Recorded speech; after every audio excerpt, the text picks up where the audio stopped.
Bayiri Guni Pariye gerek. Ուրախ այսօր հյուրընկալելու Ժիրայր Լիբարետյանը, բացառիկ առիթ է Ամերիկայում Երևան ջափում վրա իր մեխնդրել է որ ամբողջ Փարիզին նորամսնի առանք առիթ օգտագործել եւ իր հետ հանդիպում գազམ་ակերպել, ուրեմն այդպեսով ընթരാճեց հրամե Ժիրայր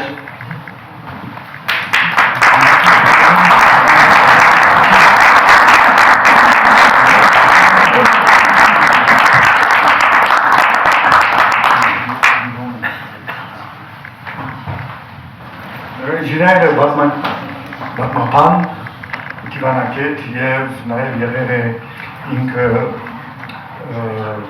Հայաստան, Թուրքիա եւ Հայաստան, Ադրբեջան բանակցություններու գլխավոր բանակնացը կարևոր անձնավորություն մնե որ շատ լավ կդիրաբեդե դիվանագիտական հարաբերությունները եւ հետաքրքրական երևույթը այն է Ժիրայրի հետ որ 1991-ին արդեն իր մեջ կազմավորված էր բանակցություններու վերաբերյալ, պատմության վերաբերյալ, ազգի հղացքի վերաբերյալ, ըմբռնումի վերաբերյալ, այնպիսի ըմբռնում, որ մենք այսօր 2020-ի շատերս պատերազմեն ելք է, որ կանդադառնանք անոր կարևորությամբ։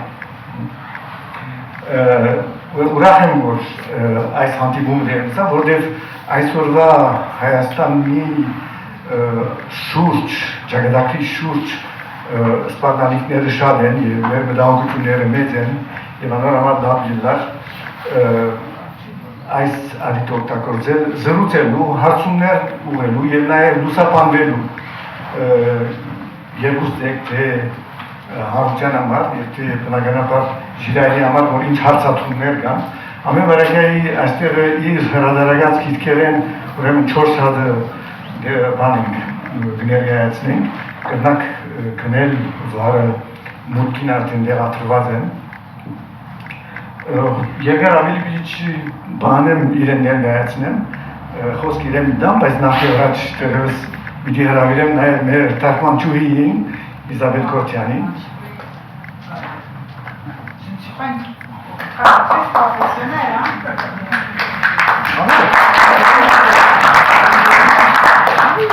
Merci d'être venu.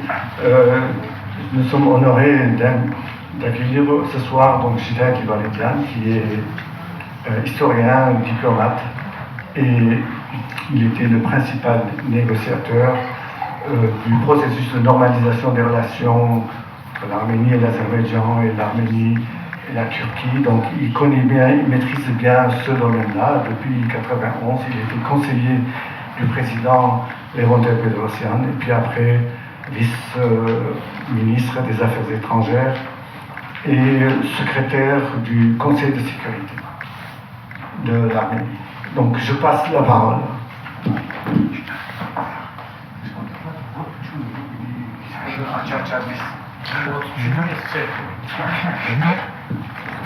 Շնորհակալություն Ժիրայր այս առիթին համար, հրավերին համար, ինձ համար մեծ հաճույք է հանդիպել Փարիզի մեր հայրենագիտներուն, մանավանդ որ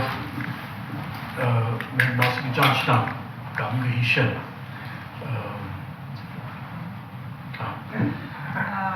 Donc je vous remercie, d'abord je remercie Gilles pour m'avoir invité, pardonnez-moi. C'est un grand plaisir de me retrouver parmi vous ce soir de passage à Paris parce que pour la plupart d'entre vous, je vous connais, je vous ai connu, même si nous n'avons pu nous perdre de vue. Je ne vais pas parler longtemps. Մի concept պիտի ներկայացնեմ, հետո մի քանի հարցադրում ունեմ եւ հույս ունեմ որ ասիկա կվերածվի զրույցի։ Չեմ ուզել տասախոսություն տալ, ձեր գիտելիքները, կարծիքները կհարկեմ, բայց կարևոր է որ խոսակցություն լինի կարևոր հարցերու մասին։ Je ne serai pas très bref, je ne serai pas très long, je serai bref, et je souhaiterais exposer 3 concepts et quelques questions autour, et je voudrais qu'à partir de ça, nous ayons l'occasion d'échanger. Երբ որ 40 տարեկան էի, շատ ավելի ինքնավստահ էի։ Հիմա այս տարիքին ավելի զգուշությամբ կմոտենամ որևէ certainty։ Lorsque j'avais 40 ans, j'étais beaucoup plus sûr de moi. Aujourd'hui, je suis beaucoup plus prudent et gagné par l'incertitude. Առաջին գեդը որ կուզեմ ներկայացնել գվերապերի ազգ կաղապարի և բեդության կաղապարի պրոբլեմին։ La première chose que j'aimerais souligner, c'est elle tourne autour du concept de nation et du concept d'État et des relations entre les deux. Միջազգային քրագանության մեջ էթա-նասիոնը ընդունված կոնսեպտ է, այսինքն բեդությունը ու դիրաբեդող ազգություն կա և բեդությունը կգառուցվի այդ ազգության կողմէ, այդ ազգության կաղապարներով։ Dans la littérature internationale et dans les relations internationales, nous avons l'habitude de parler d'un État-nation, à savoir un État qui est forgé par la nation et une nation aussi qui se construit à travers un processus d'étatisation. Նաև բեդությունը կստեղծե ազգությունը։ Oui, je l'ai un peu devancé, oui, et l'État crée aussi la nation. C'est un processus qui va dans les deux sens. Համալսարան իմ դասախոսներս մեկը Eugene Weber հիմնական կորձը գրած է From Peasant to Citizen, բեդությունը ինչպես Ֆրանսիայի քաղաքացի ստեղծեց։ Donc l'un de mes professeurs à l'université a écrit un livre classique, qui est devenu très classique, qui s'appelle Des paysans aux citoyens. Voilà. Ուրեմն իսկ մեր մոտ ազգը այնպես ինչպես կկործածենք տարբեր իմաստ ունի։ Մեր մոտ որովհետև երկարատև պետություն չենք ունեցած և մեր ժողովուրդը ապրած է իսլամական պետություններու մեջ, մենք սահմանված ենք որպես կրոնական համայնք։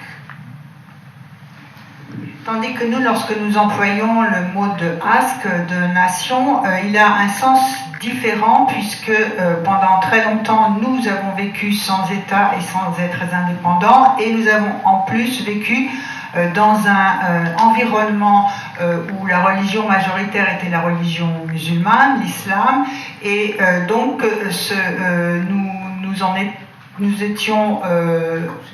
nous réduisions le sens de nation au mot de communauté religieuse. Մեր մոտ ազգը սահման չունի, բեդությունը սահման ունի։ Եվ այս կնշանակի, որ երկու դարբեր ատտրիբյուներ ունեցող կառույցներ են։ Չինաստանի մեջ 3 հայ գրնա եկեղեցի ստեղծել և ազգի մաս կկազմել։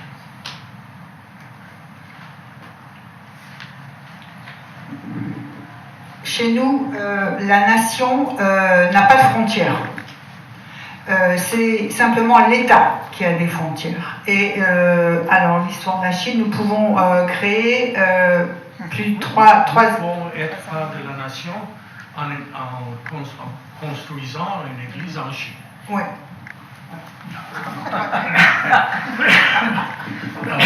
Բայց նաև պատասխանատվություն չկա այնտեղ։ Հիմնական պատասխանատվությունը հայուն Չինաստանին կպատկանի։ Իսկ բեդության մեջ Հայաստանի բեդության կպատկանի։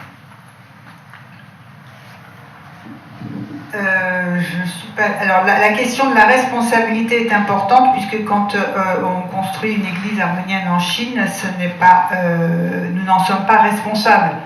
Tandis que si c'est en Arménie, dans l'État arménien, nous en sommes responsables. Ուրեմն ազգի մեջ կարևորը մշակույթն է, պատմությունն է։ Պետության մեջ սեկյուրիտեն է եւ ապական է։ Dans la notion de nation, ce qui est important, c'est la culture et l'histoire. C'est ce qui prédomine, l'identité aussi. Tandis que dans le concept d'État, c'est la question de la sécurité qui, évidemment, a la primauté.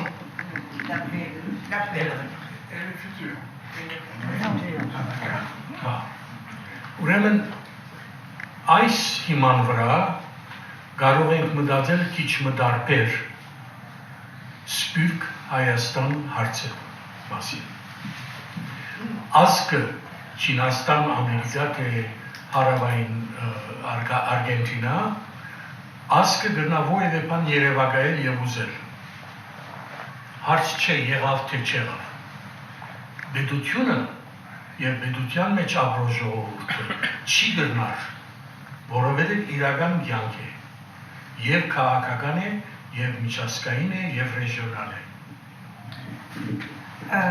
J'ai un petit oubli sur le début. La nation n'a pas de limite à son imagination. Elle peut tout imaginer, tandis que lorsque l'on est dans un contexte d'État et que donc vit une nation dans un État, évidemment, il y a un certain nombre de limites qui sont rencontrées. Premier point. Deuxième point. Երկրորդ կետը հետևյալն է։ Եթե պետություն ունենք, որ ունենք, եւ պետությունը կառավարութենեն տարբեր է։ Այդ պետությունը ինչ տեսակի պետություն պիտի լա։ Անկախ թե գախյալ։ Եթե մենք մեր հարցը ցեվագերբենք, ֆորմուլենք որպես էգզիստանսի հարց, մենք գիտենք, որ անիկա որոշ ցևով կդանի պետությունը։ Եթե մենք մեզ կնկատենք օդար այդ աշխարհի մեջ ուր գաբրի պետությունը եւ հարևաններու հետ մենք խնդրեմ ունենք այնադեմ Թուրքիի օգնության պետք ունի J'ai l'autre, ça me parlait trop longtemps. Donc, il faut distinguer la notion d'État et de gouvernement. Et si nous avons un État et nous avons un État, et l'État, c'est pas la même chose que le gouvernement, il faut se demander quelle sorte d'État nous voulons. Est-ce que cet État est un État indépendant ou bien est-ce que c'est un État qui est garial, c'est-à-dire qui a un certain nombre de dépendance, de contraintes, de liens, de vassalité ou de voilà. Besoin d'un sauveur. Besoin d'un sauveur, voilà, c'est ça. Alors, donc si nous vivons comme des étrangers dans un État, dans la région. Si nous pensions que nous sommes des. Ah oui, si nous pensons que dans l'État dans lequel nous sommes des étrangers, c'est ça?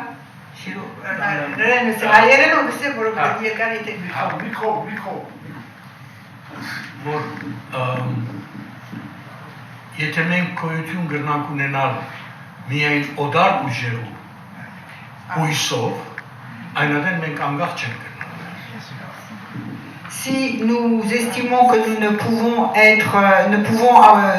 pouvons exister que dans la mesure où nous sommes dépendants d'autres dans la région, d'autres États, alors cela veut dire que nous n'avons pas d'indépendance. Եվ այս օտար պետությունները միշտ Եվրոպան է, Ամերիկան է, քրիստոնյա պետություններն են։ Et ces États dans la représentation, dans notre représentation, ces États sont évidemment plutôt soit la Russie, soit l'Europe, soit les États-Unis. En tout cas, ce sont des nations ou des États qui ne sont pas, qui sont chrétiens. Voilà. Այսինքն մեր աշխարհի նկատմամբ մոտեցումը կրոնական է։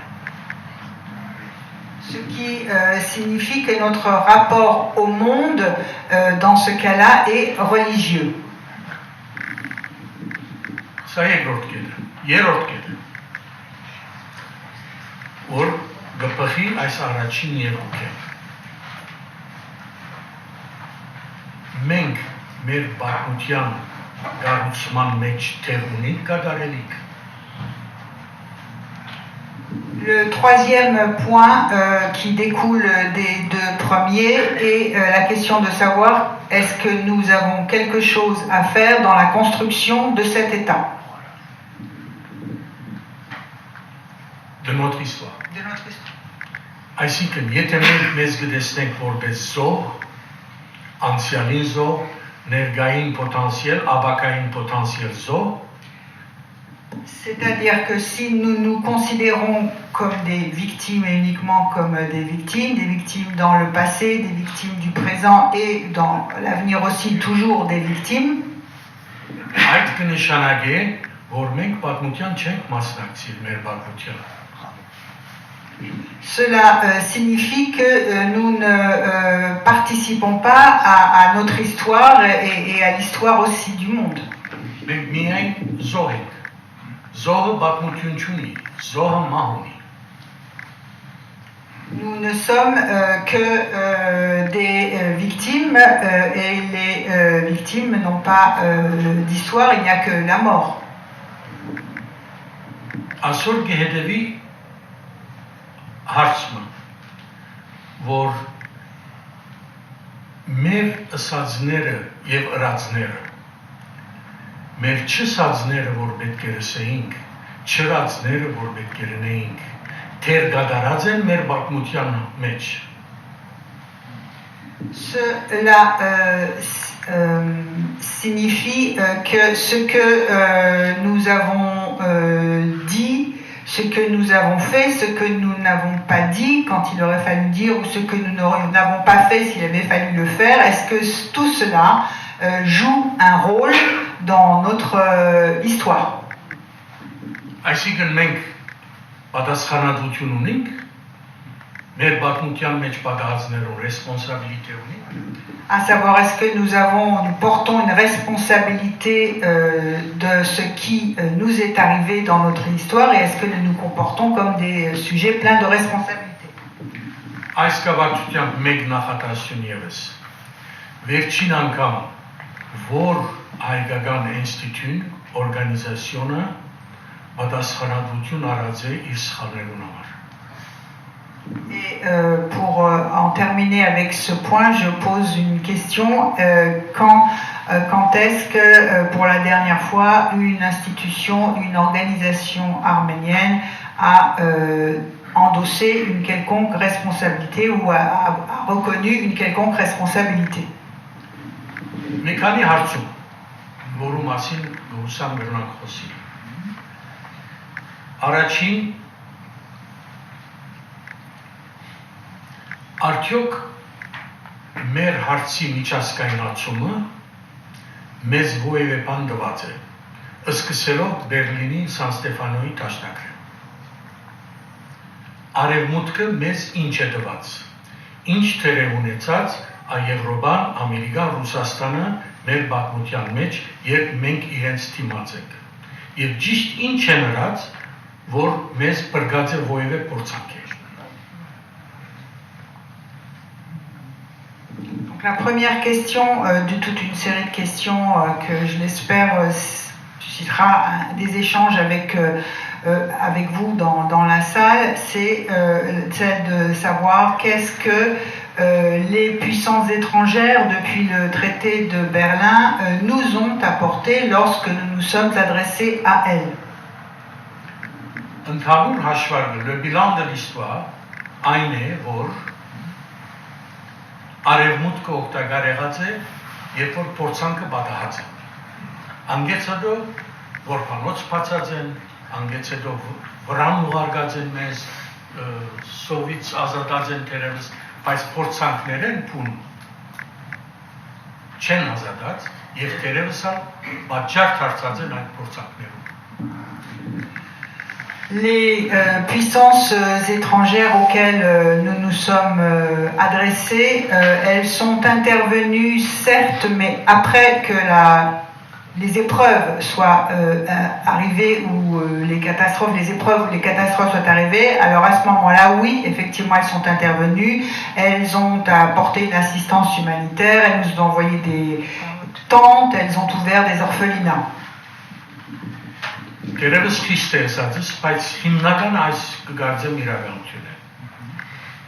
peut-être un point de vue sévère, mais c'est le mien et je pense que c'est effectivement ce qui s'est passé. Elles n'ont pas empêché que se passe ce qui est catastrophique ou les épreuves, mais elles sont venues simplement après.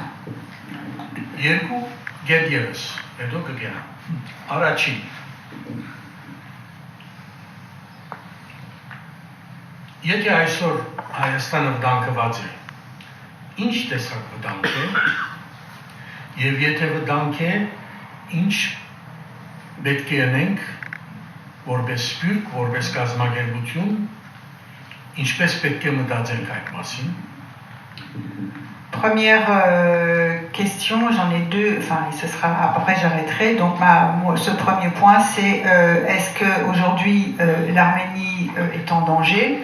Et si c'est le cas, de quel danger, quelle est la nature de ce danger et qu'est-ce qu'il est possible de faire en tant que diaspora, en tant qu'organisation, en tant qu'institution?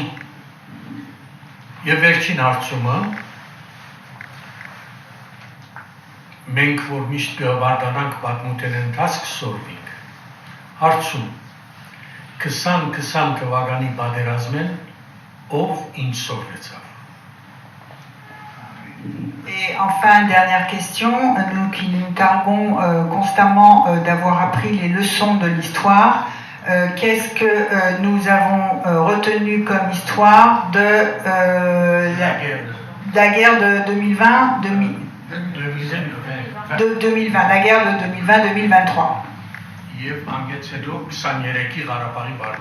Et ensuite, enfin, la guerre de 2020 et qui se termine avec la séquence du Ralabare qui se vide de sa population. Ուրեմն նախևառաջ շատ շնորհակալ ենք ձեր այս բացատրություններուն համար։ Ուրեմն ես կուզեի հիմնականը անդրադառնալ հողային տարբեր խնդիրներով, որոնք սկսած են Սովետ միության բլուզումեն հետո լա Ղարաբաղի հարցը, լա Աբխազիո հարցը, լա Ուկրաինո տարբեր հողային հարցեր եւ այլն։ Դուք կգարձեք, որ հայկական հարցերը, հողային հարցը, ախակալակի եւ այլն աչրջանները Ղարաբաղը գրնա ինքնուրույն լուծում ունենալ Հայաստանի պետության գլխավորությամբ առանց ընդհանուր ձևով մեկ անգամ միշտ դուծելու աս հողային հարցերը։ Այսինքն որքան գրնա Հայաստանը այսօր ինքն իրեն լուծում բերել աս տարբեր հարցերում, նույնիսկ եթե անգուզե անգախ լալ։ Ma question concerne surtout les enjeux territoriaux de la région aujourd'hui, que ce soit le Haut-Karabakh, l'Abkhazie, l'Ossétie, les territoires ukrainiens, Akhalkalak, etc. Dans quelle mesure on pourrait espérer que toutes ces problématiques soient résolues sans trouver un accord global dans la région? En d'autres termes, dans quelle mesure l'Arménie peut-elle être maître de son destin sur ces problèmes-là? Est-ce que l'Arménie peut être totalement indépendante aujourd'hui, même si elle veut l'être?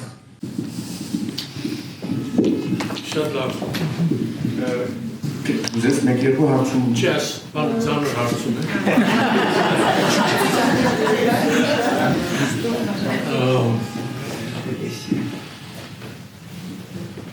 ոչ մեկ երկիր total indépendance չունենան։ Միացյալ Նահանգներն չունի։ Ոչ մեկ երկիր չունի այդ total indépendance-ը։ Aucun pays n'a une indépendance totale et tout le monde est en interaction avec tout le monde. Même les États-Unis ne sont pas... Et les États-Unis, encore moins aujourd'hui. Ուրեմն խնդիրը անկախության աստիճանն է, որ որ չափով տուն գրնաս որոշել քու ներքին ռեժիմդ եւ որ չափով գրնաս քու հիմնական շահերը հետապնդել ըստ քո հայացքի։ Donc c'est une question de relative et de degré, dans quelle mesure qui s'articule de la façon suivante, dans quelle mesure on est en capacité de choisir son propre régime et dans quelle mesure est-on libre de définir nos intérêts.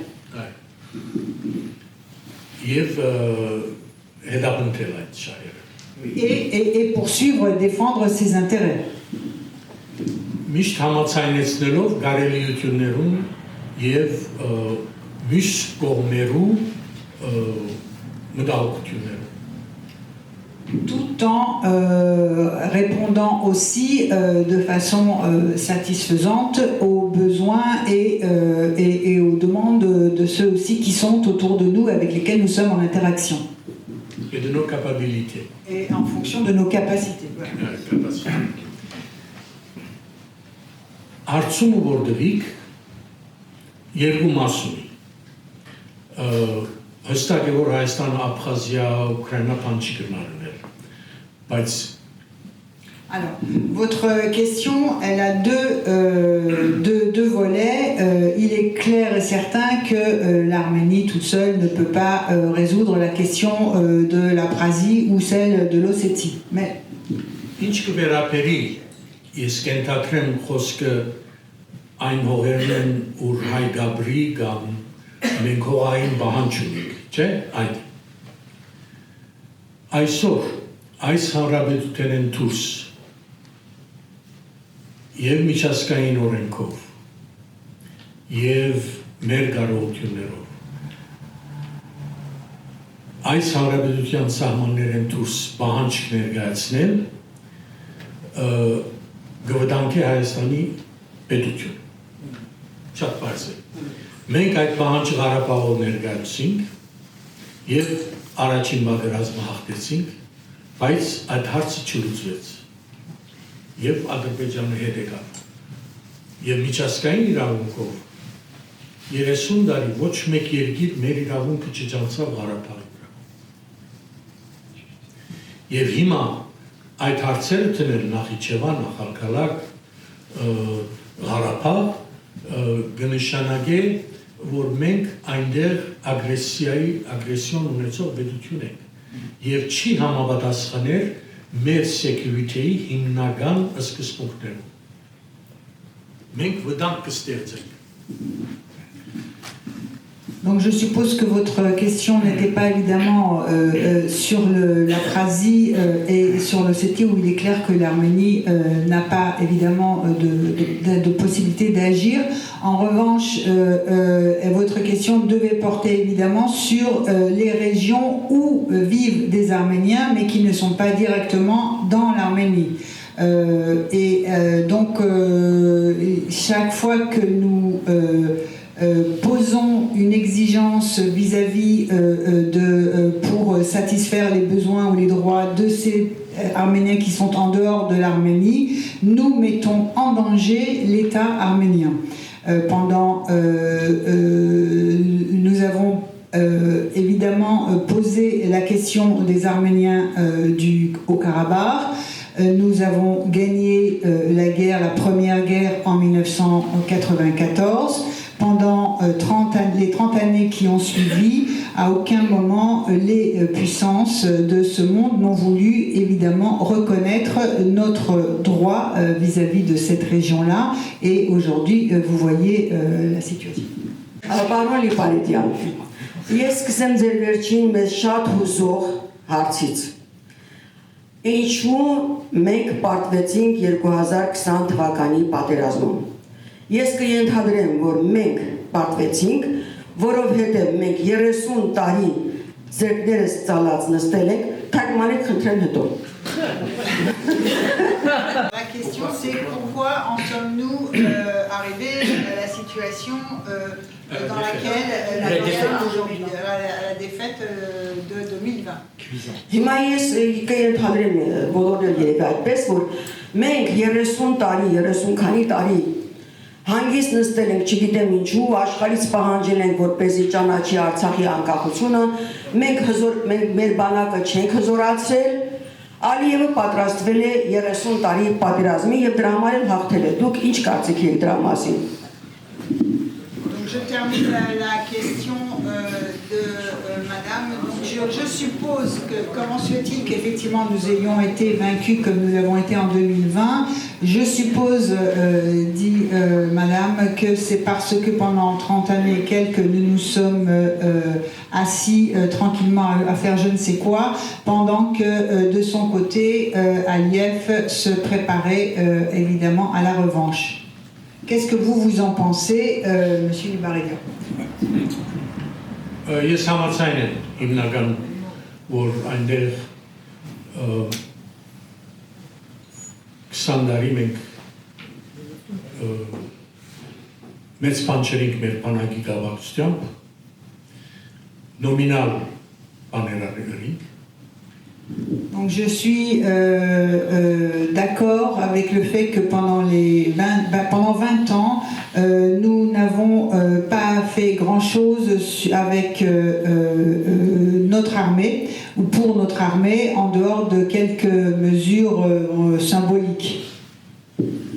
Մյուս կողմեն Ադրբեջանը շատ լուրջ պատրաստություն տեսավ։ Եվ մենք չէինք հավատար, որ ադրբեջանցիները կգնան գրվի։ Tandis que l'Azerbaïdjan, de son côté, se préparait extrêmement sérieusement, effectivement, à la guerre, et nous ne croyions pas que l'Azerbaïdjan allait se battre ou se battrait. Հիմա մեկ կարևոր կետ կա, որ այդ պատերազմին եւ հետո 23 թվականի 2023 Ղարաբաղի բան ոչ մեկ երկիր ոչ մեկ բան չրավ։ Չէ՞։ Բայց ինչու։ Il est clair qu'en 2020, et si on continue avec la séquence de 2023, lorsque le Karabakh s'est vidé de sa population, personne n'a rien fait. La question c'est pourquoi. Որովհետև թեև օտար պետությունները մեզ գժբդային, մեզ նկատմամբ շատ սեր կհայտնեին, մեր մշակույթը կհարգեին, Parce que même si d'un côté les États et les puissances nous faisaient des sourires, nous appréciaient notre culture, en faisaient des louanges, etc., մեզ գսեին այդ տարածքները ծեր չեն, Ղարաբաղը անկախ չի ունենալու, պետք է ծեր գտնեք։ Donc en même temps qu'il nous souriait et qu'il disait combien il nous aimait et appréciait notre culture, il nous disait en même temps cette autre chose que le Karabakh ne pouvait pas être indépendant et que l'Azerbaïdjan, il fallait respecter l'intégrité territoriale de l'Azerbaïdjan. Ես հաջելի է թե հաջելի չէ այս լսելը, կարևոր չէ, այդպես էր, բայց մենք չէինք ուզեր հասկանալ իրենց ասածը։ Que cela soit agréable ou non à entendre, c'est une chose, mais ce n'était pas là la question. Nous ne voulions pas entendre ce qu'il disait, mais qu'il le disait quand même. Մենք մեր քաղաքական մտածելակերպի մշակույթի մեջ չունենք այդ ապակը կամ կարողությունը նախ հասկանալու թշնամին եւ մյուս թերակատարները։ Իրենց նախ եւ առաջ հասկանալ, ոչ թե համաձայնվի, բայց հասկանալ ինչ են ասում, ինչ են անում։ Մենք այդ մշակույթը չունենք։ Մենք գիտենք միայն մեր բանջները, որ արդար են, որ մենք լավ մարդիկ ենք, թշնամին սատանա է։ Իսկ սրա մեջ, այս մտայնության մեջ լուրջ բանակցություն չի գտնելու։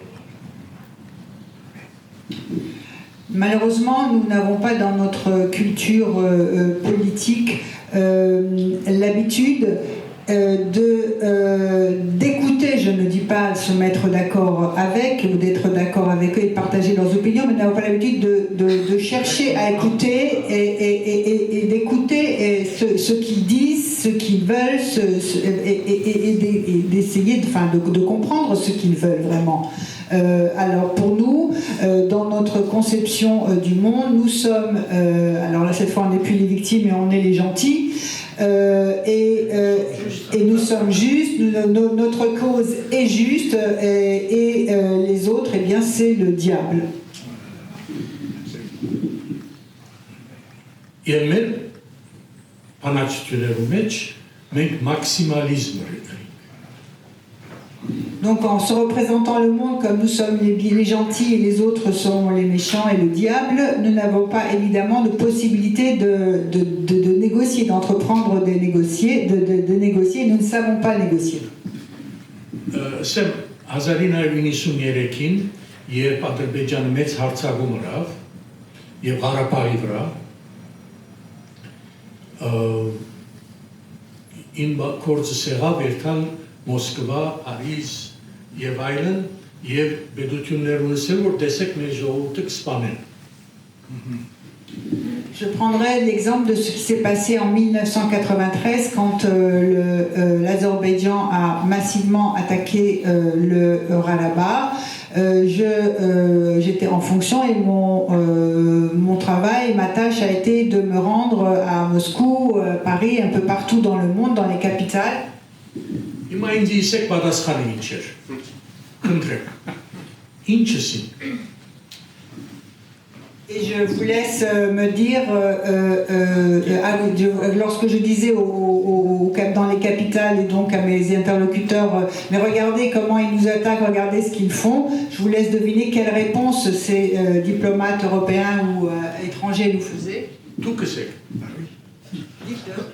Ինչսին։ C'est le territoire azéri. C'est ինչ կսպասեիք։ Ah oui. Ils ont dit, partout où j'ai eu comme réponse, mais qu'est-ce que vous attendiez? Voilà. À quoi vous attendiez-vous? Qui nous donne. Ուրեմն այդ անկախության բանջը, որ 30 տարի ոչ մեկ երկիր չջանցավ,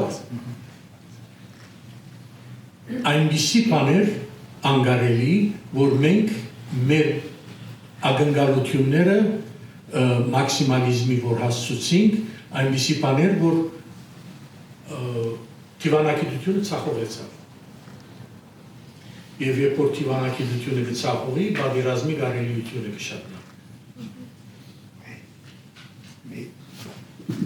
Donc pendant tant d'années, nous avons demandé sans succès effectivement que le Karabakh soit indépendant, mais du fait de nos revendications maximalistes, nous avons travaillé, nous avons été responsables de l'échec des négociations, et quand on ne peut pas négocier parce qu'effectivement on ne peut pas négocier sur des positions maximalistes, c'est ce qui l'étape d'après, c'est à l'échec des négociations, c'est la guerre qui arrive. Գիտեք, երբ որ մաքսիմալը կբանջես, մինիմումն ալ չես ստանալ։ Lorsque on revendique le maximum, le risque est grand de ne pas obtenir ne serait-ce qu'un minimum. Մեր ադմինիստրացիոնի ժամանակ մենք ադիգա գիտեինք։ Եվ մեզի համար կարևորը այն էր, որ այդ ժողովուրդը հոն ապրի այս կամ այն ստատյուով, որ ժողովուրդը այդ հողին վրա մնա։ Du temps où j'étais conseiller du président Levon Ter-Bedrosian, donc sous ce gouvernement-là et dans cette administration, il était clair pour nous que le point essentiel, c'était que les Arméniens restent au Karabakh, qu'ils n'en soient pas chassés, qu'ils puissent y vivre, quel que soit par ailleurs le statut dans lequel ils vivraient.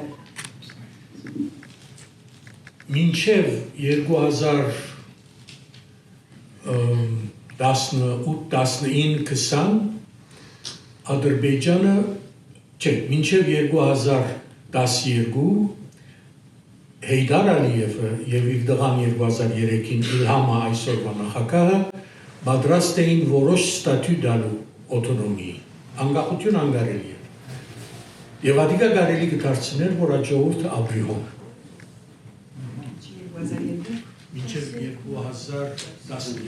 Jusqu'en 2012, que ce soit sous le régime de Aliyev père et puis ensuite de son fils, donc je dis bien jusqu'en 2012, il y avait la possibilité que les Arméniens restent au Karabakh en obtenant un certain statut.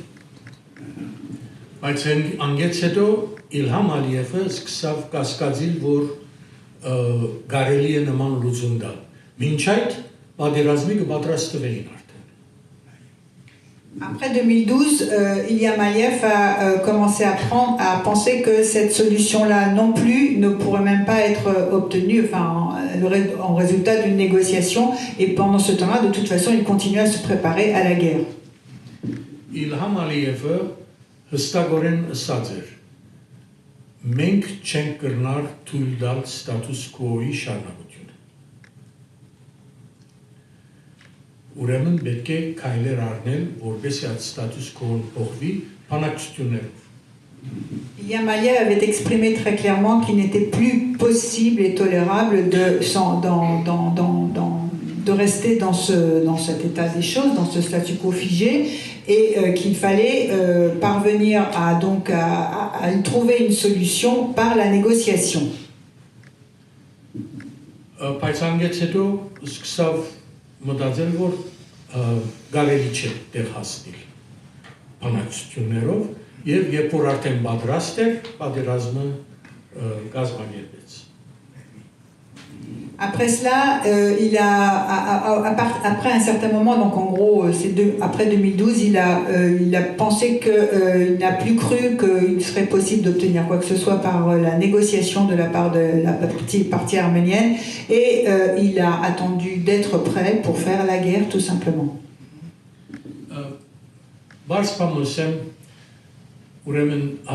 Ես Հայաստան աշխատեցա մինչև 1997-ի վերջը։ Բայց շարունակեցի հետաքրքրությունս։ 1999-ին կացի Բաքու։ Հեյդար Ալիևին, որ գճանչնայի մասնակցած են բանակցությունները հոդը, ինտերվյու անելու կրկիս համար։ Եվ հետո այս մարդը հարցուց, սա ինչն եմ, որ լուծեմ այս հարցը։ Եվ ինքը պատրաստ էր որոշ քայլերու թիմելու։ Երևան փոխանցեցի եւ պատասխան չկար որևէ դրամատուրգություն իսկական բանակցություններով։ J'ai travaillé en Arménie, j'ai exercé les responsabilités qui étaient les miennes en Arménie jusqu'en 1997, et j'ai continué ensuite à être disponible et surtout à travailler sur mes propres ouvrages. Et dans ce contexte-là, j'ai rencontré pour des interviews Ilham Aliyev.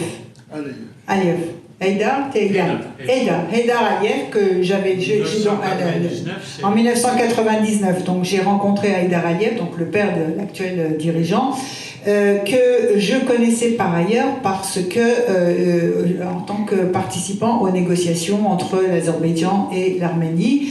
Et il m'a interrogé, mais qu'est-ce qui se passe là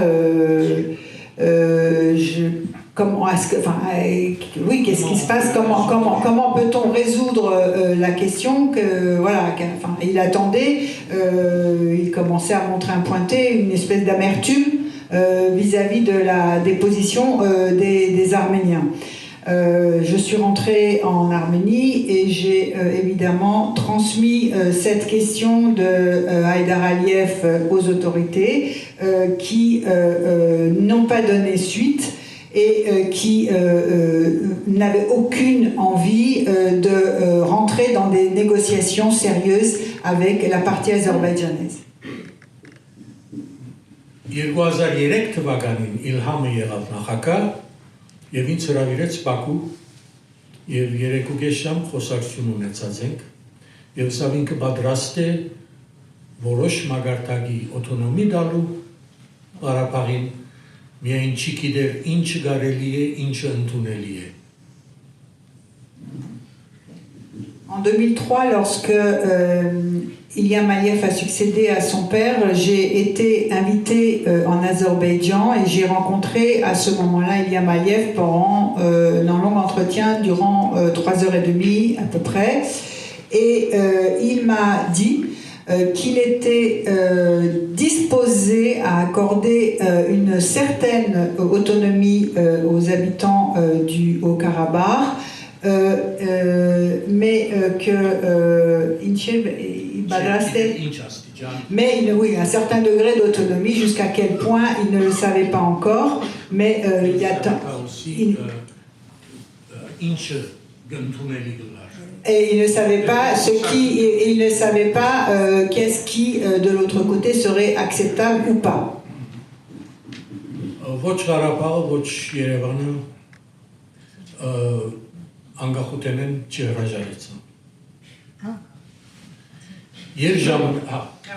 Et donc, alors que donc Ilham Aliyev proposait une certaine autonomie aux Arméniens du Karabakh et donc le fait qu'ils restent sur place au Karabakh, l'Arménie et les autorités d'Arménie et les autorités du Haut-Karabakh n'ont pas changé d'un iota leur position en disant nous voulons l'indépendance du Karabakh. Մոդեցում սան չէ, որ Հեյդարին կամ Իլհամին պաշտպանեն։ Բացարձակապես ոչ։ La question pour moi n'est pas de défendre Haïdar père ou Aliyev fils. Բայց կուզեմ նկատել դալ, որ այնինչ որ գբադահի նաև մեր մասնակցությամբ։ Ինչ որ քիչ առաջ ասի։ Մենք պատասխանատվություն ունենք ինչ ասինք եւ չասինք, ինչ չասինք, որ պետք է լսեինք։ Mon propos n'est pas de défendre la famille Haïdar, mais Aliyev, pardon, mais de revenir à ce que je disais en introduction, à savoir quelle part de responsabilité nous portons, nous, Arméniens, dans la situation qui est celle d'aujourd'hui. Qu'est-ce que nous avons fait ou pas fait, dit ou pas dit à ce moment-là?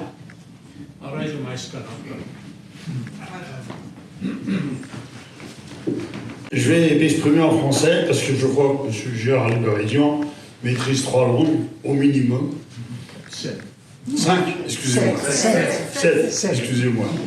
Je connais les 3 langues, mais pas les autres.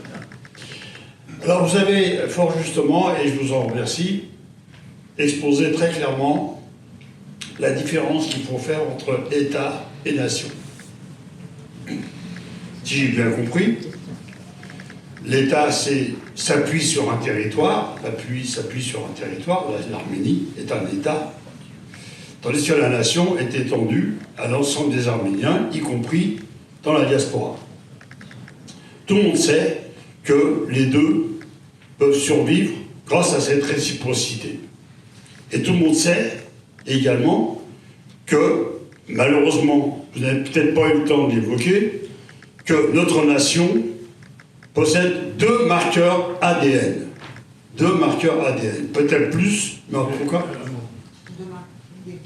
DNA.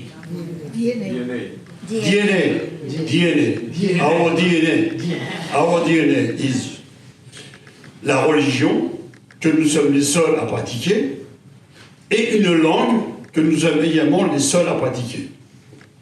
La nation s'appuie sur ces 2 valeurs d'ADN, peut-être davantage, mais en tout cas, celles-là, c'est des valeurs sûres. Alors, si la nation et l'État s'appuient sur ces 2 notions fondamentales, reste que la diaspora, la nation diasporique, souffre actuellement d'une lacune terrible et angoissante. Et cette lacune, c'est la perte d'identité, justement, de notre ADN à cause de la difficulté que nous avons à maintenir une langue arménienne dans la diaspora. Is it clear for you? I'm waiting for the question. What is your question? Donc ma question est la suivante. Ma question est la suivante. Qu'est-ce que nous pouvons faire pour continuer à maintenir une nation diasporique de qualité, à condition que l'on respecte ces deux valeurs d'ADN dont j'ai parlé? Et est-ce que nous devons compter que sur nos valeurs diasporiques, ou est-ce que l'Arménie peut nous aider à nous maintenir en tant qu'Arméniens dans la diaspora?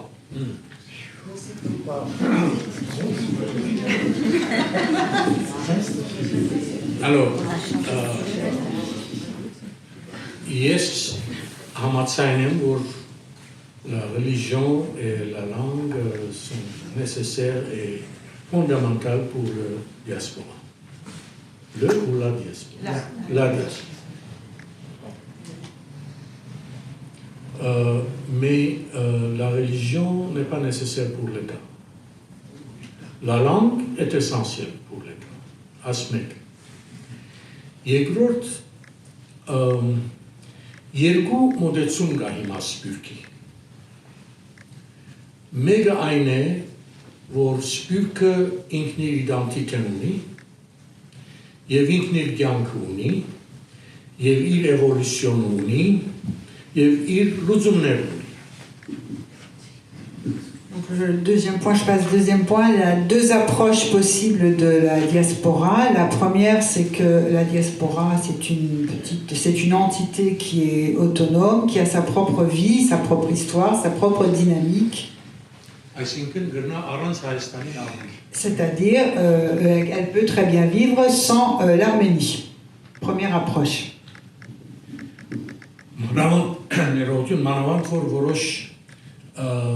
Հուսախապություն կա Հայաստանին, որոշ մասերում, որոշ սպյուրքի որոշ մասերում մեջ։ Vivre sans l'Arménie, d'autant plus que, évidemment, il y a une partie de la diaspora qui a un certain nombre de regrets ou d'amertume à formuler vis-à-vis de l'Arménie. Ես կգարձեմ, որ առոր մեջ ճշմարտություն կա։ Բայց je crois qu'il y a une part de vérité dans cela, mais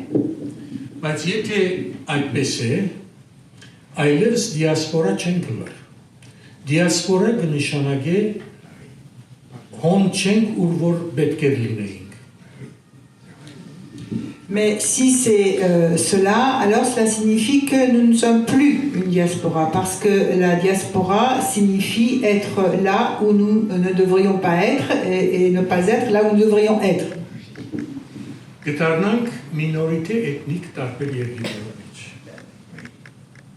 Nous devenons non plus une diaspora, mais une minorité ethnique dans plusieurs États. An petit Arménie կստեղծենք, Մելբորնի մեջ petit Arménie կստեղծենք, մեր դպրոցի եկեղեցին ունենանք եւ այլն, բայց այդ կնշանակե Ամերիկայի մինորիտե ենք, մեր մշակույթով։ Donc nous pouvons avoir en Californie notre petite Arménie, nous pouvons avoir aussi notre petite Arménie à Melbourne en Australie, mais cela signifie, nous pouvons avoir nos églises et nos organisations, mais cela signifie que nous sommes une minorité au sein des États-Unis, au sein de l'Australie. Une minorité ethnique au sein.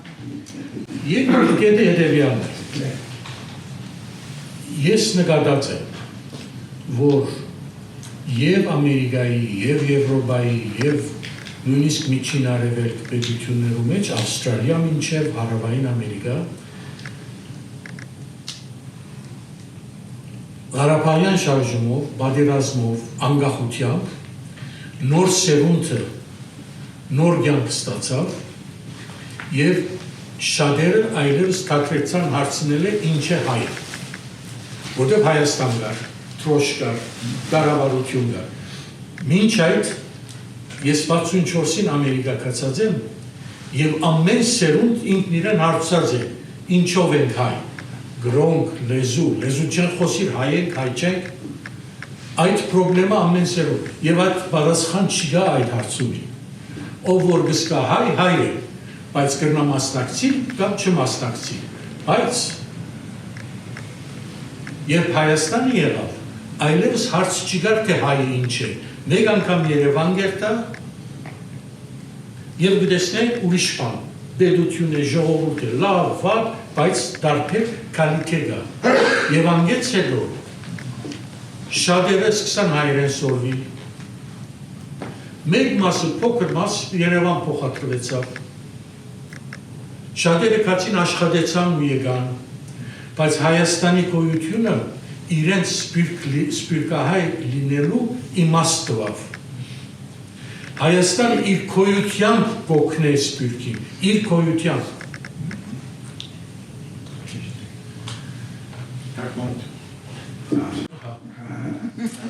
Donc l'autre approche de la diaspora, elle repose sur ce qui s'est passé ces dernières années, ces 30 dernières années, avec le surgissement d'un État arménien indépendant et le surgissement de la question du Karabakh.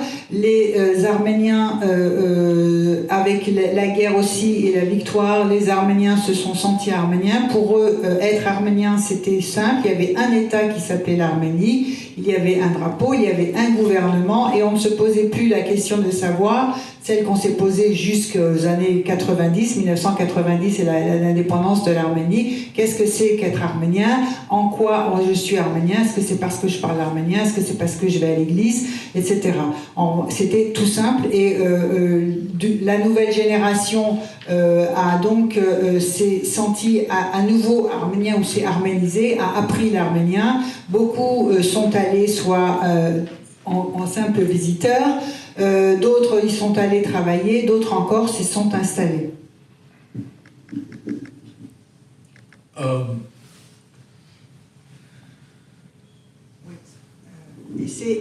J'ai oublié de traduire le dernier point, c'était que dans cette approche-là, c'est l'Arménie qui donne son sens à l'existence en diaspora.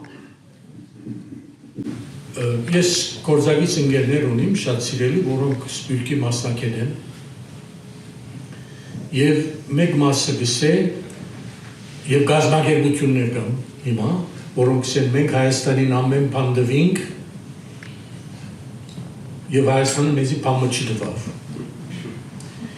Իսկ այնինչ որ Հայաստանը դվավ, որ հիմա դարբեր երկիրները աշակերտներ գտանին 6-րդ դասարանին գաբը կստեղծվի, որ տեսան, որ սպիրկի մեջ պրոբլեմը իդենտիտեն է։ Հայաստանի մեջ իդենտիտեի պրոբլեմ չկա, տնտեսության պրոբլեմ կա, կառավարման պրոբլեմ կա, սեկյուրիտեի պրոբլեմ կա, բայց երբ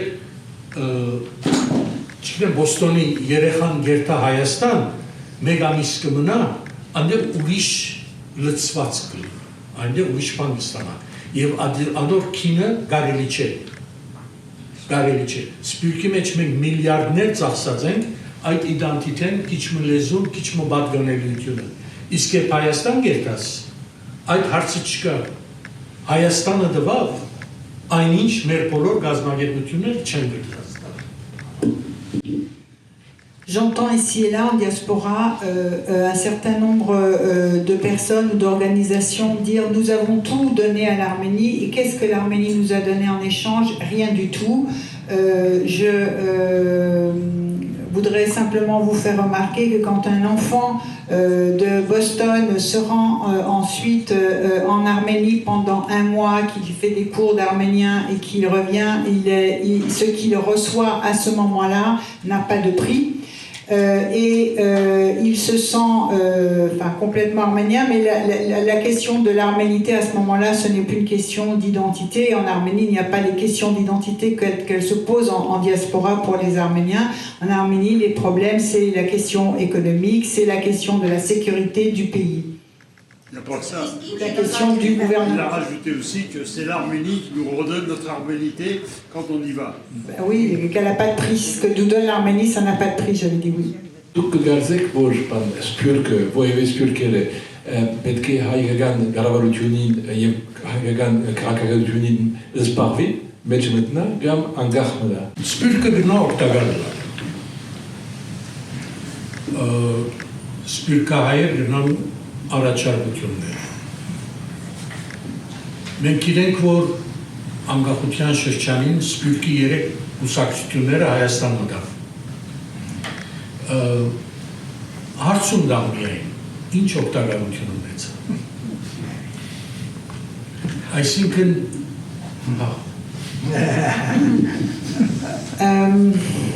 Donc, la diaspora peut être utile et se rendre utile. Je constate que lorsque l'Arménie est devenue indépendante, les 3 principales organisations de la diaspora sont venues et ont pris pied en Arménie, se sont installées en Arménie.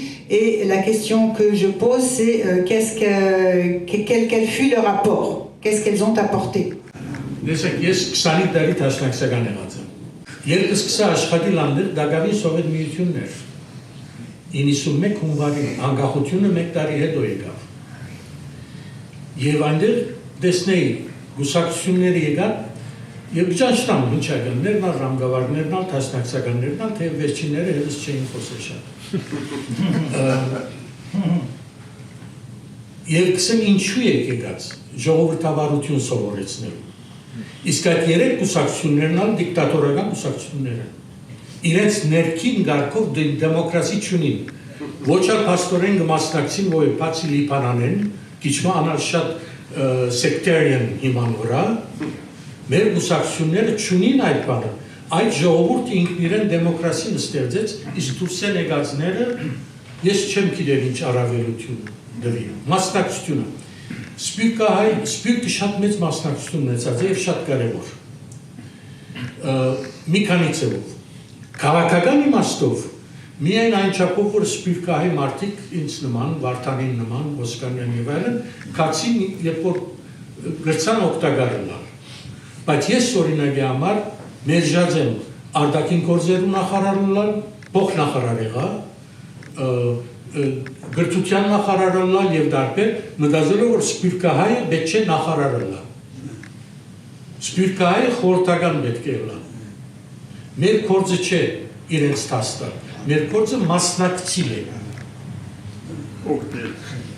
Օգնել մասնակցել, բայց ոչ մտածել որ դու պիտի բրգես Հայաստան։ Այդ ժողովուրդը իր ճանապարհը գտնի, մենք պիտի ադոր օգտակար լինենք։ Միշտ սեվային է որ հազարավոր հայ մարդիկ բժիշկներ, հաշվաբահներ, գիտնականներ, անձնական միջոցներով կացած են եւ մինչեւ մա գերտան օգտակար կլան։ Սպիրկը կմասնակցի դարբեր քաղաքավարներու մեջ։ Donc la question, la diaspora peut participer et peut aider l'Arménie, et en particulier à titre individuel, parce que les organisations qui se sont donc politiques qui se sont installées en Arménie après l'indépendance, elles n'avaient pas, alors que le pays se construisait, qu'il était en train d'apprendre la démocratie, ces organisations-là n'avaient pas d'expérience démocratique du tout. Et ce ne sont pas donc ce ne sont pas elles qui ont appris aux Arméniens à construire leur État ni leur démocratie. Ça c'est une chose. À part cela, personnellement, j'ai après avoir appartenu au parti donc Tashnak pendant plus de 20 années, je l'ai quitté en 1988, je me suis installée, j'ai été en Arménie en 91, c'était encore la période de l'Union soviétique pendant 1 an avant l'indépendance, et ensuite donc j'ai bien vu tout ce qui s'est passé. La diaspora a été extrêmement utile parce que des dizaines et des milliers d'Arméniens en tant qu'individus se sont rendus là-bas, qu'ils soient médecins, qu'ils soient comptables, quelle que soit leur spécialité, ils se sont rendus là-bas, des scientifiques, des savants ou des scientifiques ou des personnalités du monde académique se sont rendus là-bas. Elles ont aidé l'Arménie et apporté leur soutien et contribué à leur façon, mais jamais pour leur dire ce qu'elles doivent faire, mais en étant effectivement à leur écoute et à leur disposition. Personnellement, j'ai refusé des postes de ministre des Affaires étrangères parce que je considère que ce n'est pas à quelqu'un de la diaspora et ce n'est pas à la diaspora d'être ministre de quoi que ce soit, mais on peut effectivement les conseiller et les aider, mais ne pas diriger à leur place. Այն չափով, որ մեր գուսակցությունները Սփյուռքի կացին Հայաստան եւ մասնակցեցան, ես կգարձեմ վնաս բերին։ Հիմա կսեմ ինչ։ Pour autant que les organisations arméniennes ont été en Arménie et en tant qu'organisation ont voulu participer, elles ont davantage apporté, elles ont été plus nuisibles qu'utiles et je vais expliquer pourquoi.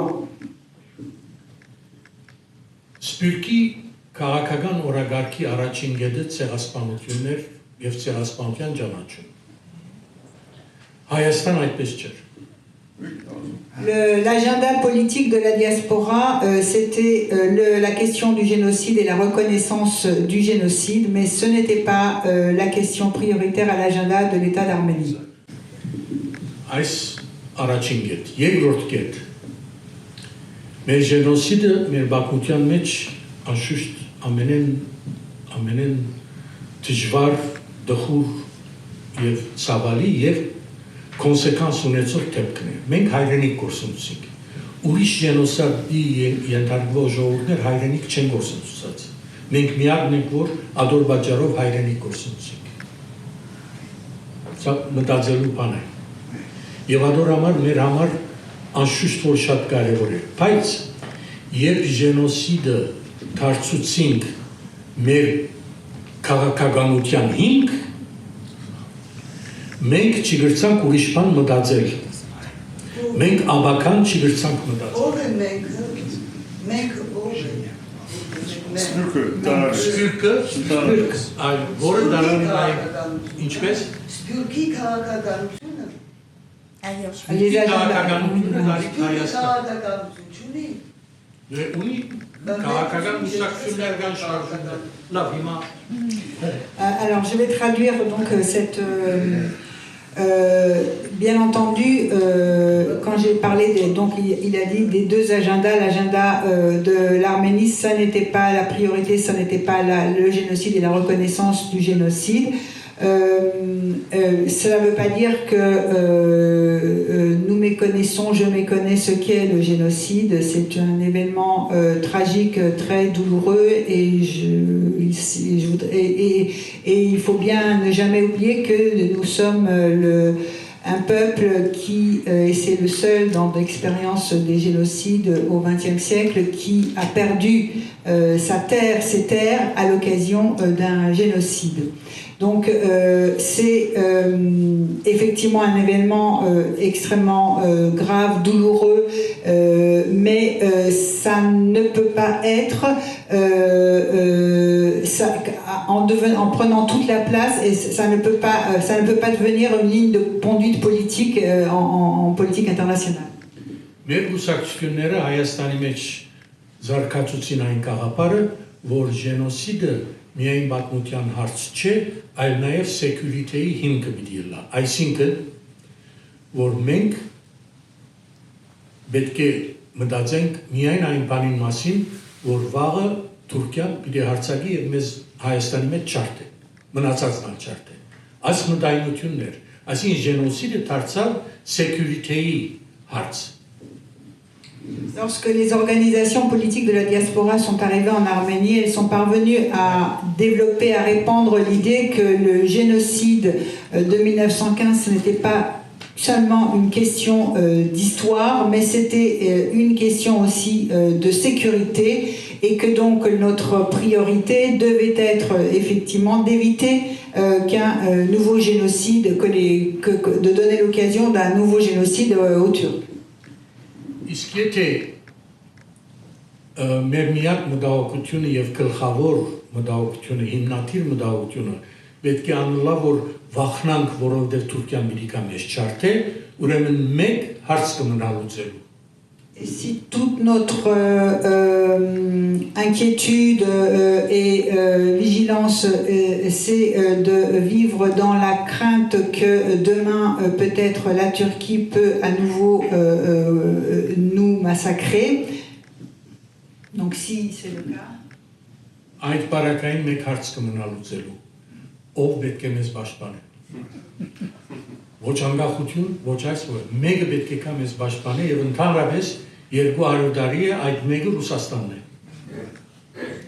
Ուրեմն ցեղասպանության քաղաքականացումը, սեկյուրիտեի վերածելը գտանի այնտեղ, որ մենք անկախության չենք կրնալ, անկախ չենք կրնալ, որտեղ Ռուսաստանին պետք ունենք։ Ռուսաստանի ինչ որ գուզե այդ պետք է ենք։ Սա է Genocidi քաղաքականացումը այս կնշանակի, հատորաբար սկիզբին հարց դրի։ Մենք ինչ տեսակ պետություն ենք եւ ինչ տեսակ պետություն գտնանք հնար։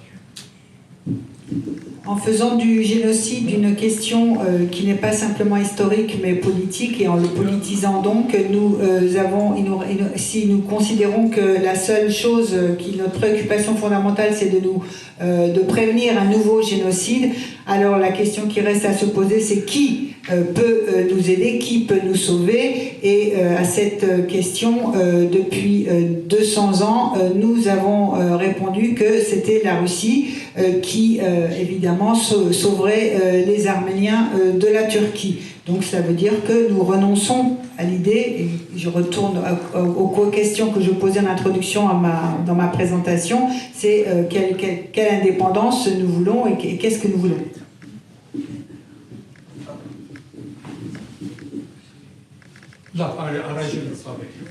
Ուզենայի վերադառնանք այսօրվա Հայաստանին, որ դուք ասիք, որ Սփյուռքը ինչով կարող է օգնել, մենք ինչով կարող ենք օգնել։ Ինչի հիմա այստեղ տեսնում եմ տարբեր կազմակերպություններ, որ ամեն ձևով օգնել են Հայաստանին, տարբեր այսօր այլևս չգիտենք ինչպես օգնենք։ Չեք կարծում, որ մի բանում չենք օգնել Հայաստանին 30-30 տարուց ավել, չենք օգնել այն ուժերին, որոնք իսկապես պայքարել են կամ ուզել են պայքարել խարդախության, կոռուպցիայի։ Իմ համար Հայաստանի ամենամեծ թշնամին կոռուպցիան է։ Հայերեն չգիտեմ ինչպես ասել, կաշառակերությունը, խաբեբայությունը, և մենք ինչ ենք արել, մենք Սփյուռքը ինչ ենք արել, այդ մասին կուզեի խոսել, որտեղ այս երկու շաբաթ առաջ Գյումրիում աղաքանու ընտրությունները եղան և ով հաղթեց։ Մարտասպան։ Իսկ Գյումրին, ես այստեղ շատերին գիտեմ, որ շատ ենք աշխատել Գյումրիում, մարդկանց հետ, ժողովրդի հետ, գիտենք, խոսել են, քաղաքական օգնել, չգիտեմ ինչ ձևով, օգնել իսկական ժողովրդավարական ուժերին, որոնք գոյություն ունեն Հայաստանում այսօր։ Եվ պետք է հարցը չեք կարծում, որ այսօրվա մեր անելիքը միայն օգնել, չգիտեմ ինչ ձևով, օգնել իսկական ժողովրդավարական ուժերին, որոնք գոյություն ունեն Հայաստանում այսօր։ Si je résume et si j'ai bien compris la question de Madame, c'est aujourd'hui, elle veut revenir à la situation présente de l'Arménie. Est-ce que le rôle de la diaspora, ce n'est pas d'aider les forces démocratiques qui existent en Arménie et que parce que de son point de vue, l'un des plus grands problèmes de la société arménienne et de l'Arménie aujourd'hui, c'est celui de la corruption. Et elle faisait référence aux dernières élections qui se sont produites à Gyumri et qui ont donné pour vainqueur des voilà, pas forcément des personnes qui sont des forces aujourd'hui engagées pour la démocratie, la démocratisation d'Arménie.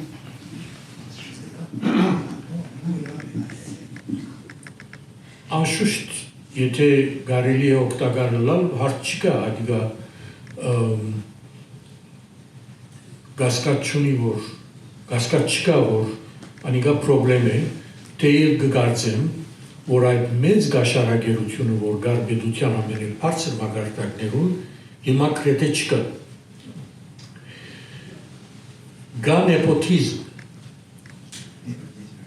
գա ասկական նշանագել, գա բարեկամ նշանագել եւ այլն, որը կդգարացնե պետության վարչագարկը։ Այդպիսակ պրոբլեմներ կան, բայց այդ սիստեմիկ ամենաբարձր մակարդակով գաշարագերությունը, որ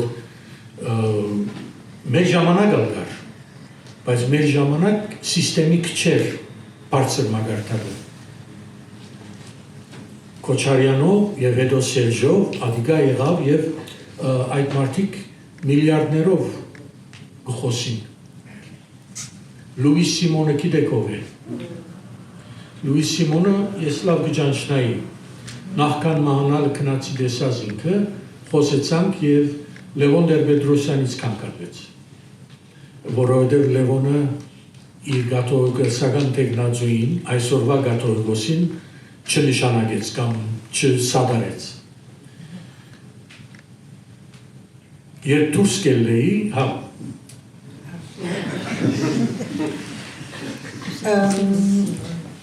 Donc sur la corruption et le fait d'aider les forces qui se battent contre la corruption, il n'y a pas de doute, oui, et il n'y a pas de doute non plus qu'il y a de la corruption.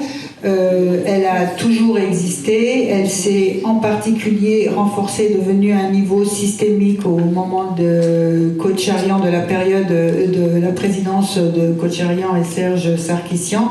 Aujourd'hui, cela va mieux, il n'y a plus cette corruption systématique au plus haut niveau de l'État qu'on avait pu constater dans les deux régimes précédents.